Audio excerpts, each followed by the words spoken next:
လူတိုင်းမှာအားနည်းချက်ကိုစီရှိတယ် လူတိုင်းမှာ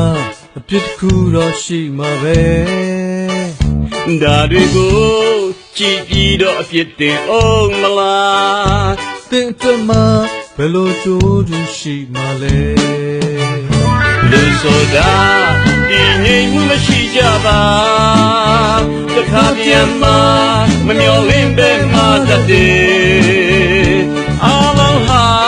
လူချင်းဖြစ်ကြသလိုပဲမမားတဲ့သူဘယ်မှများခွင့်နိုင်မလဲအပြစ်ကင်းသူဖြောင့်မတ်သူဘယ်မှရှိမလဲ လူတိုင်းမှာအားလည်းချက်ရှိမှာပဲ ဒါတွေကိုအစိမ်ခွင်လုံးနာလေထားရင်စိတ်နှလုံးမှာပါရအေးချမ်းလို့နေမယ်